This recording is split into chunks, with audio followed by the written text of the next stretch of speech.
Kenya's pledge to power every home under the Mission 300 plan is facing fresh scrutiny as civil society and disability groups demand transparency, fairness and inclusion in how billions of clean energy funds are spent. Speaking in Naivasha during a consultative workshop focused on how communities, especially marginalized groups, can shape the newly launched National Energy Compact 2025-2030, the groups warned that without deliberate planning, vulnerable communities, including persons with disabilities, could be left behind in the country's green transition. Chumba reports. Civil society voices are turning up the heat on government and donors, demanding a just, people-centered approach to Kenya's clean energy transition.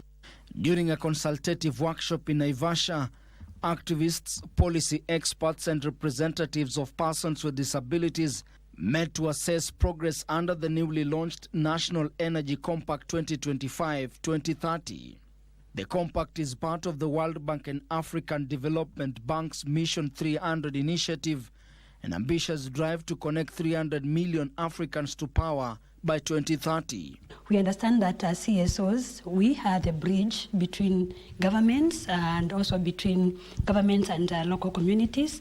And as such, our role is very critical because we need to ask the question that no one wants to ask, like tracking the targets that are being set in the compact. How are they supporting or leading to improvement of energy access and energy transition in Africa? A civil society report tabled at the meeting warns that Kenya's energy transition risks deepening inequality if investments fail to reach vulnerable groups, including persons with disabilities and rural women.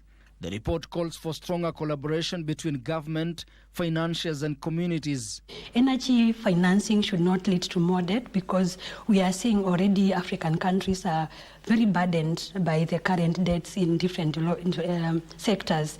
So we are urging that AFDB, World Bank and other development partners must look at non-debt financing mechanisms and also establish or increase concession of financing to governments to ensure that energy is delivered at a faster rate to ensure that we have universal energy access. Participants urged the government to lower electricity costs, expand off-grid solutions, and include data on persons with disabilities in all national energy plans. We need even our own person, like even my brother can be in the board at the national level, where he can address the issues of inclusion, a meaningful inclusion in energy sector in relation to clean cooking energy. So that even when he is addressing this, our common mwananchi at the local level can also benefit on this Mission 300 of energy inclusion. We call for meaningful and effective engagement and participation.